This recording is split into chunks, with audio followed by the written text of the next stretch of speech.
Hey, everybody, it's Jen Zoe here, and I'm super excited to be going back to FunDay Fridays. We usually do these around 1 o'clock.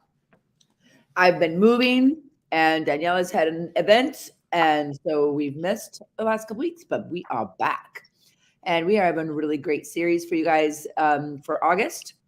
This is going to be all about Scotty, which Scotty loves because that means he gets interacted with. But the cool thing is, oh my God, are you using a bug sprayer to spray fly spray on him? Yeah. Fabulous. Clever. That's my bug sprayer too, by the way, isn't it? No. Because I had it in the barn, remember? So we are going to be riding Scotty, and this is really interesting. So I'm going to tell you to stop doing what you're doing right now. Stop it. Stop. Come back and get your halter. There you go. All you're going to be doing is chasing him.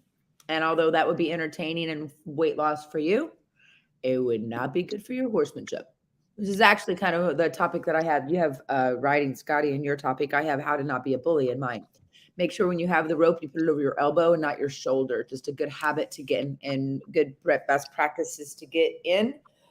So you don't inadvertently put that rope up there while you're leading a horse, because then if something happens, you could hurt your neck. Bad.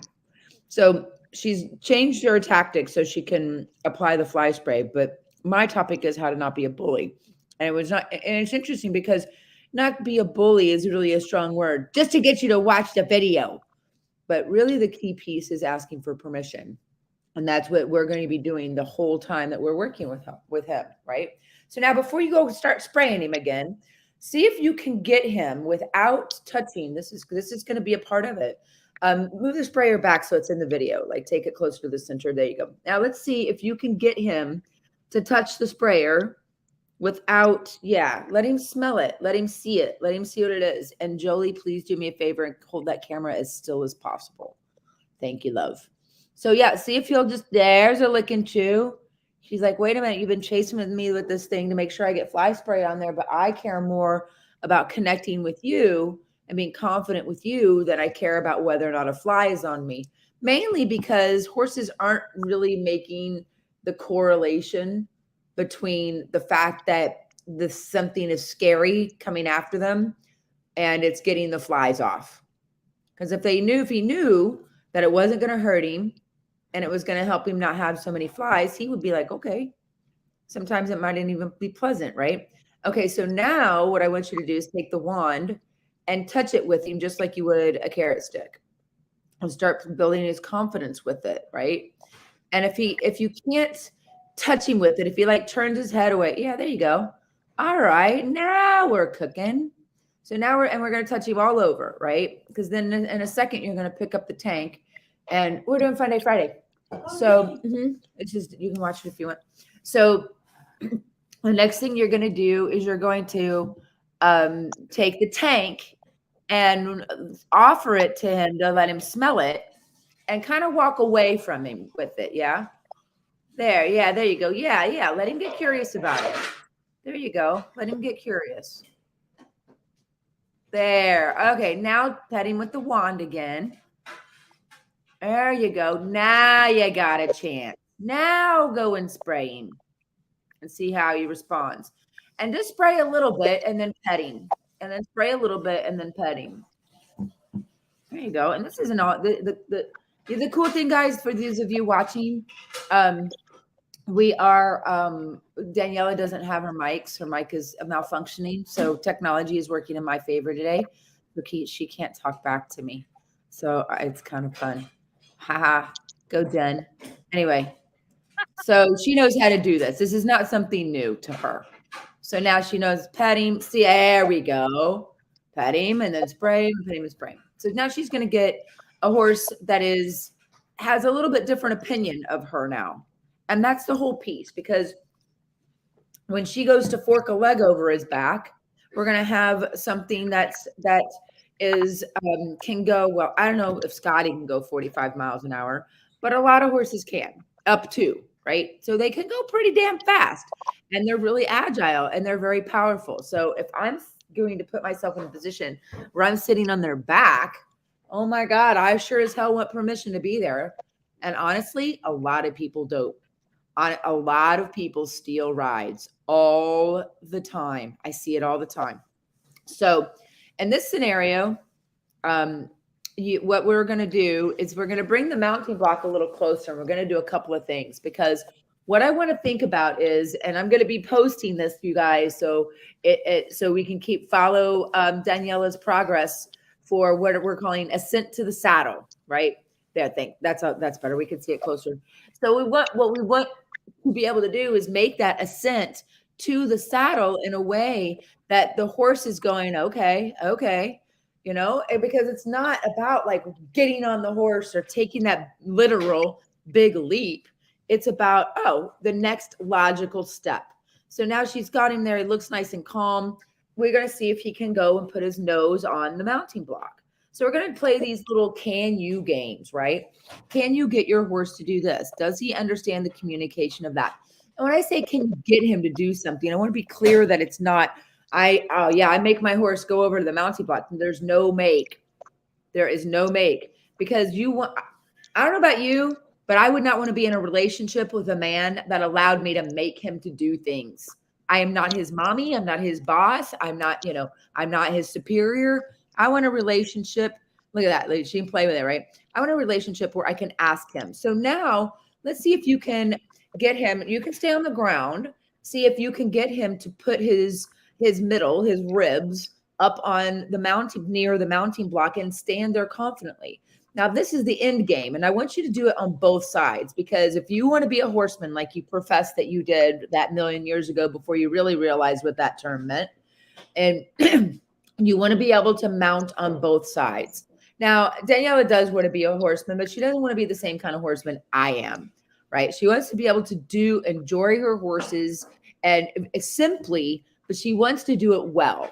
And simple things done well is the basis and foundation of horsemanship, no matter how far you take it, right? So now she's taking a little bit of a different approach, right? To get him to move around instead of just going, all right, come over here. Let's see if I can get you to line up to the mounting block. Now she might, see these little tiny baby steps. Every single thing is a little step. There we go. And then can he stop there? That's pretty good. So now his if you were standing on that mounting block, you'd be a little bit away from the horse, right? You'd have to take a kind of a little bit of a flying Walenda leap to get on his back. So if the answers to these little can yous are no, we can't do that, then we reverse engineer a little bit and we go back and we go, well, if we can't do this, can we do this? What we're looking for is the key to success, because there we go. Good. That was better. Now you notice that his hind end is still a little bit away from the saddle, from the mounting block. That's not the end of the day. That's not initially a big problem. However, that hip swings away when you step up on the mounting block. So now that you have him there, you can go and climb up on the mounting block and climb back down. And we're going to play with this a little bit. Now we're kind of over exaggerating, because one of my mentors always said, exaggerate to teach. You can go ahead and climb all the way up. There you go. Good. Now see how he moved away. Now we can't do that. So we go ahead and we put him back. We go, maybe we can't climb up all 3 stairs without him moving backwards, but we can climb up 2. Maybe we can get him to put his hip on the mounting block, because that seems to be the part that he seems to keep wanting to move away. So your mission now is to see if you can get his right hip, his right hind leg, to touch the highest step of the mounting block. So he's going to like rest the outside of his leg on the mounting block, right? There she goes. Guess what? We might need a little different tool for that. Now, again, this is not about make. This is about communicate and saying, can I influence him in a way that allows him to feel safe and good boy. Good boy. Now, we don't want him to do that necessarily, but we don't want him to feel wrong for it. So good job there. So she's going to get his hip touching the mounting block, because that's the part he obviously is having a little trouble with. So he's okay with it being up near his face. He's okay with it being up near his shoulder and his neck and even the front part of his ribs. But when it comes down to the hind end, he kind of wants to like, I'm not sure if I'm comfortable with it touching that. So you're going to have to move him away a little bit, which means you might have to, so because you can have that right hind leg touching the mounting block. That's the goal. So we're going to play with that a little, and we might not even get it today. It's just because it's about getting that clear communication, right? Don't bluffing. Yep. So this is a game of helping him understand the puzzle, right? Now see how he swings that hind end around. So this actually, if we can't do this here in a second, we'll actually even break this down even more. And you're like, you promised you'd get me on this horse in a month, and he can't even stand next to the damn mounting block. Don't worry. A lot of this stuff is just about having the communication clear in a way that he understands that when you want him to move his front end and when you want him to move his hind end. Right. So right now, his main issue is he isn't giving you any very good forehand yields, right? All he's doing is moving his hind end around. So what you need to be able to do, what I'm seeing where the broken piece is his front end yields. So I would start playing with his front end yields and getting those cleaner, because if he did a front end yield now, his hind end would go near towards the mounting block just by geometry or geography or whatever, movement. So yeah, we're not going for his hind end, we're moving his front end. So instead of getting him, trying to line him up on the mounting block right now, what I want you to think about is getting his front end yields better. And I mean a lot better, because he's got what I call sailboat butt. Like, you ever see a sailboat that's tied to a dock and they don't tie both ends? The one end flies around with the top with the waves. Yeah, do that, because that's what's happening. He's just swinging that butt around. He's got helium in his booty.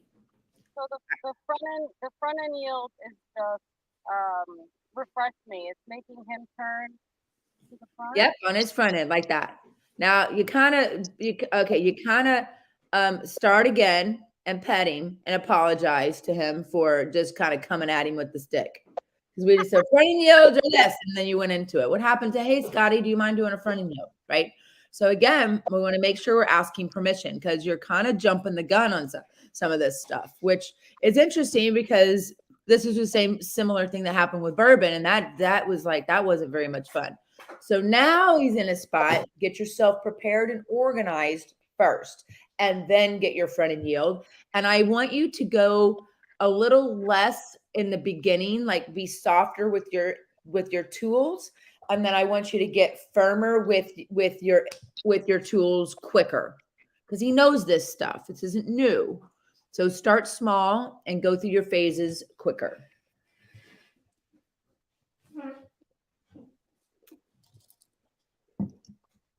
Yes, and then don't bluffing. Tap his shoulder already. Tap his shoulder.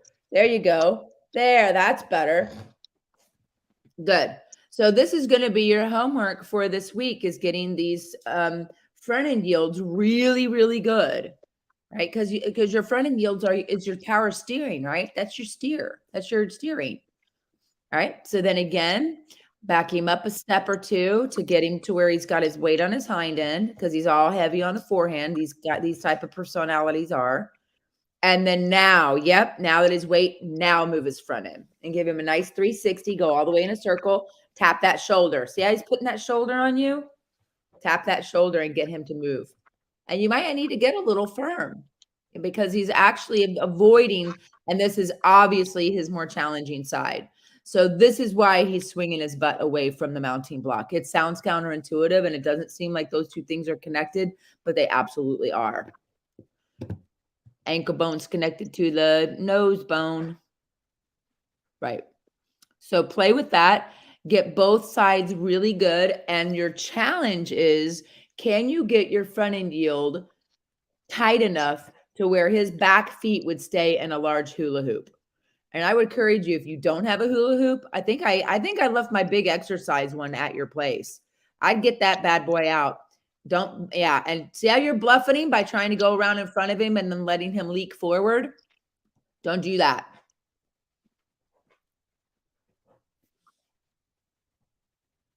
Make sure he stays on his hind end, which means you're going to have to actually touch him maybe.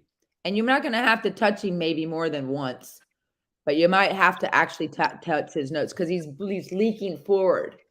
Touch him where? When you say Wherever, whatever's closest. You're like a pace car. And wherever the pace car is touching, or wherever car is closest is going to get touched. So far, it's been his shoulder because he's turning his nose away, right? And see how he's pushing that right shoulder? That was a little better, but now back him up. And that, here's the other pitfall. You got to walk with him because when you don't, there you go. Now move his front end. Now try that. Now move it. Now while he's thinking backwards and walk faster than you think you need to. Don't bluff him. And then don't stop. Keep walking. That's a problem. Keep walking. There you go. That's better. There we go. Keep going. Till he takes us, crosses those. There. Now stop. Right? That was a little better. This is your broken piece. And I wouldn't get on a horse that didn't have better. Now he's probably fine to like sit on, fine. But if you want to actually steer the car, this needs to be fixed first. So play with that a little bit on this side, and then play with it again on the other side. And let's see if it's not better when you come back over to the mounting block. French fries. Oh my God, I'm having Hershey's Kisses. Oh, I'm eating clean, sister. All right.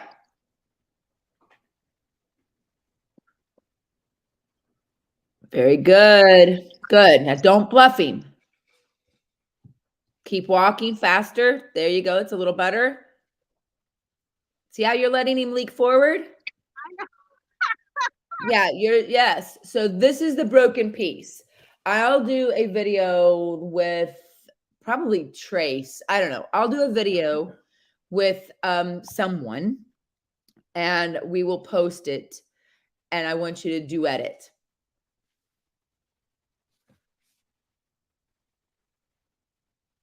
This side's much better, right? Now, yeah, you got to walk towards him and keep going. You know how I say that? Keep walking, keep walking, keep walking, keep walking. That's why, because you need to keep walking. And there's a lot of wiggling of the rope going, and that's breaking your back up. Well, because he's not supposed to walk forward, right? I do not want him to walk forward, but you're also breaking your back up because you're wiggling the rope, but he's not going backwards. If you wiggle the rope and he goes forwards and then you stop wiggling the rope, what does the wiggle of the rope mean to him? Go forward.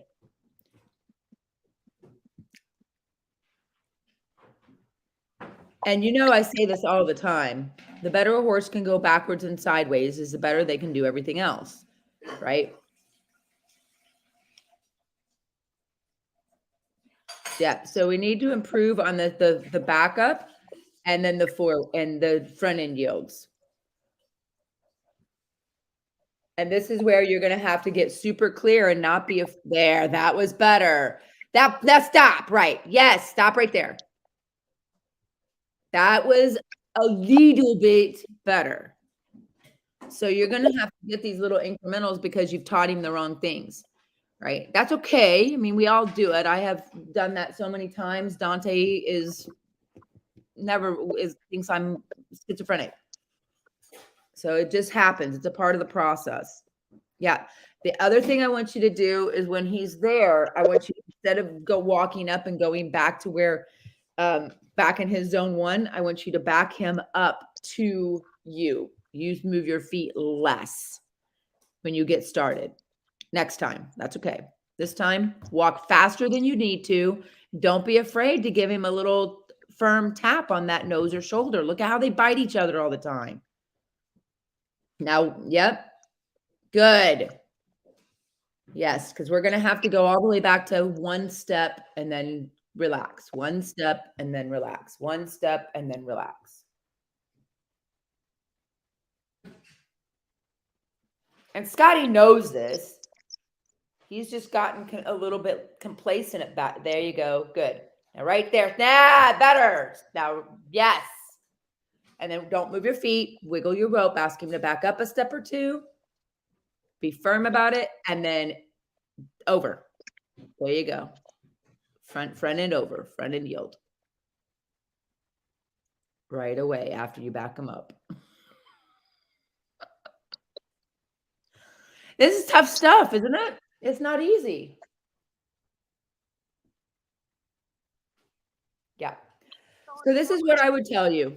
This at this stage of the game, I would get these two things fixed before we did anything else. Yep. And see how he keeps going for it. Yeah. So you got to get this fixed. 100%. So walk on over and we'll talk a little bit about what that looks like. I'm going to, like I said, I'm going to do a video and I will take, I don't know, somebody. Dante doesn't back up super well, but that's partly to do with his hind leg. He's got a physical thing. But I want you to think. So tell me what you experienced with that. What's going on? Not Well, easy. no, it's not easy. Can you hear me? Yes. Okay. Well, a couple things. First, my intuition was right that he needs to be worked with because I've been neglecting working with him. I've been putting so much into the other two. And I was more confused than anything.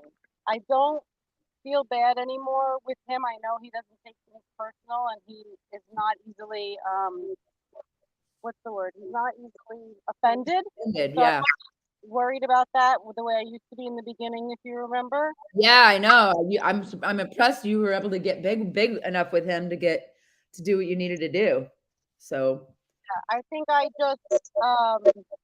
realized how much I rely on watching you do it as an example because I'm such a visual learner yeah, that it was just a little bit of confusion. But also, I mean, I felt good about it. I didn't get frustrated. I just good. was like, great. Yeah. So, um, and then I'm like, damn it, I was really wanting to get on him today.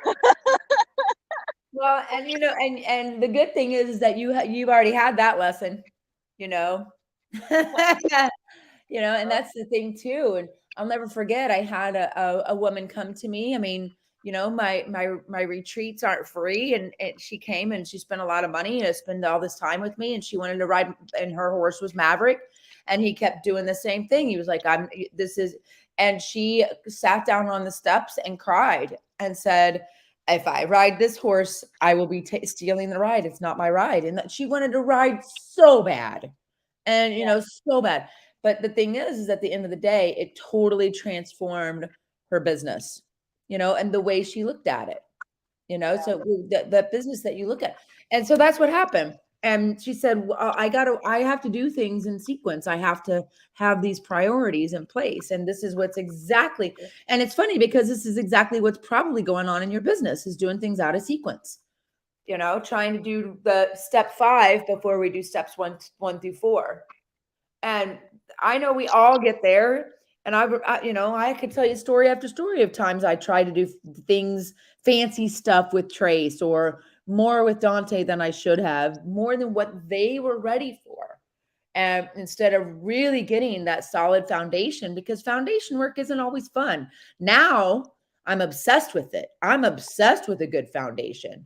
I want my horses to naturally, when they turn, rock back on their hind end and use their bodies in a healthy way, and that's what you're going to do. So what I'm going to do for your homework for this week is I'll have Mackenzie video it. It won't be very long, but do a duet with it and see. I want the star. I'm going to put you on what is called a reverse star. And it's basically backing the horse up, doing a front end yield, back up, front end yield, back up, front end yield. We've done them. Oh, how many times with Rose? Yeah. We did it a lot with Rose. So that's what I want you to do. And I want you to think about, or actually go, and I will send you a video of a horse, a reining horse, and those spins. Have you ever seen them do those spins?